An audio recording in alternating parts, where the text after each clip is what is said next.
dengan Poli I. Saya mahasiswa dari Universitas Kristen Immanuel, Yogyakarta. Saya jurusan musik gereja angkatan 23. Tujuan saya membuat video kali ini adalah sebagai tugas akhir semester dalam materi kuliah Sejarah Musik 2. Dan di video ini saya akan membawakan salah satu komponis dari berapa banyaknya komponis yang terkenal. Dan satu komponis yang akan saya bawakan ini ialah Franz Schubert.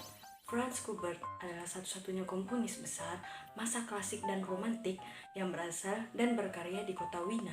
Schubert merupakan komponis jembatan masa klasik dan romantik. Namun dalam musik instrumentalnya menekankan bentuk-bentuk klasik seperti bentuk sonata. Dari segi pemakaian harmoni dan tonalitas, ia adalah salah satu komponis paling maju dan radikal. Akan tetapi, musiknya tidak dikenal secara luas sampai sekitar 20 tahun setelah ia meninggal. Pengaruh musik Schubert itu paling terasa dalam Lieder Schumann setelah tahun 1840, kemudian dalam musik simfoni Bruckner. Schubert lahir di Wina tanggal 31 Januari tahun 1797. Ia anak ke-12 dari 13 bersaudara, namun hanya 4 laki-laki yang hidup. Ayah Schubert mengajarnya bermain biola dan kakaknya mengajarnya piano kepadanya. Jadi, dengan cepat, Schubert melebihi keterampilan mereka, sehingga ia dikirim kepada seorang pemain organ, Michael Holzer, di gereja mereka. Schubert belajar organ dan teori musik dengan Holzer selama 2 tahun sambil melanjutkan pelajarannya pada biola di rumah. Pada usia 11 tahun, beliau menjadi penyanyi dalam kor kapel kaisar di Wina, dan dia mendapat beasiswa untuk mengikuti sekolah yang dikelola kapel istana itu.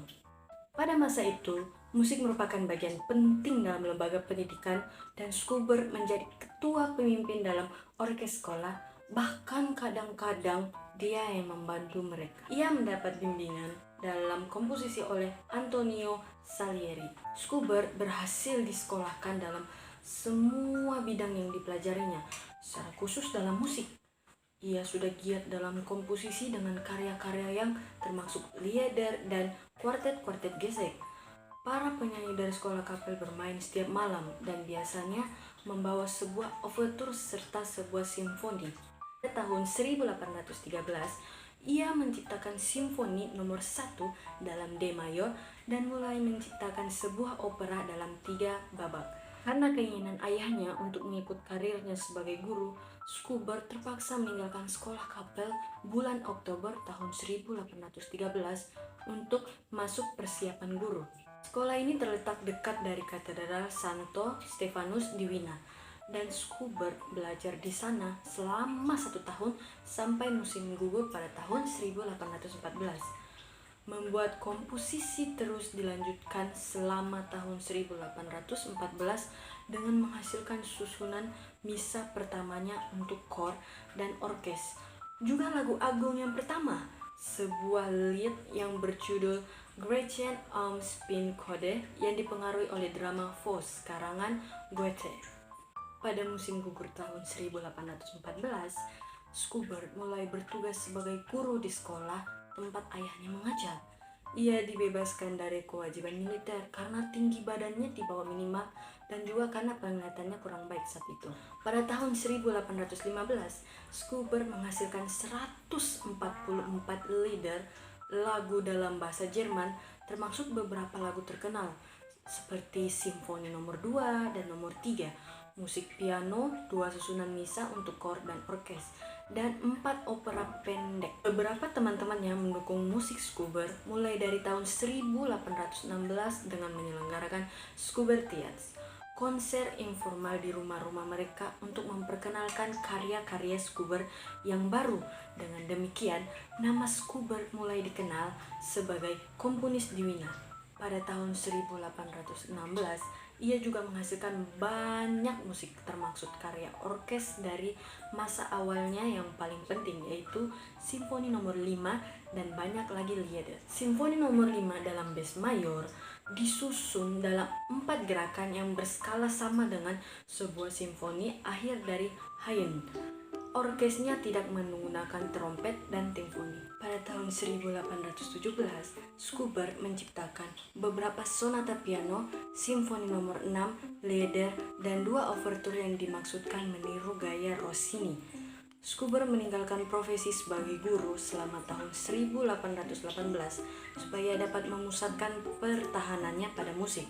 Para penerbit di Wina agak segan mempromosikan musik Schubert karena ia tidak mempunyai reputasi sebagai pemain virtuoso seperti Beethoven. Selama masa ini, Schubert mengembangkan musik instrumental dan musik teater, termasuk iringan untuk sandiwara berjudul Die Zauberhalfe dan sebuah opera berjudul Alfonso und Estrella. Dalam dunia musik, Franz Schubert terkenal sebagai komposer yang menciptakan melodi dan diakui memiliki kepentingan sejarah.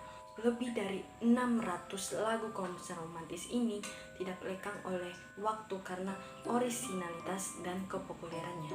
Selama hidupnya yang singkat, yang diakhiri oleh Sibelius pada usia 31 tahun, ia menghasilkan banyak sekali musik, seperti simfoni, musik kamar, opera, musik gereja, dan lagu-lagu yang lebih dari 600 diantaranya mengalir deras. Throat Quintet, University Symphony, 3 sonata piano terakhir, dan yang terpenting, siklus lagunya Dies Konmullerin dan Winterreise secara universal dianggap sebagai karya musik yang terhebat. Sekian dari video saya ini, biarlah kiranya video yang saya buat ini bisa menjadi suatu motivasi untuk teman-teman sekalian kembali mengingat apa-apa saja yang diperbuat dari komponis-komponis lain yang besar lainnya yang bisa kita terima dari apa yang motivasi mereka terima itu bisa menjadi sebuah pelajaran untuk kita dan bisa menjadi sukses untuk masa depan kita, dan juga kita bisa menggali sejarah-sejarah dalam masa mereka terlebih dahulu dan karya-karya mereka apa saja sehingga itu bisa menjadi motivasi kita yang kuat. Dan saya bersyukur karena video ini bisa dibuat sehingga saya bisa menggali secara dalam tentang beliau, Franz Schubert, yang menciptakan beberapa musik sehingga bisa terkenal dan bisa diingat sampai sekarang walaupun hanya ada beberapa. Dan kiranya sebagai penutup akhir video ini, terima kasih karena telah menonton dan sampai jumpa.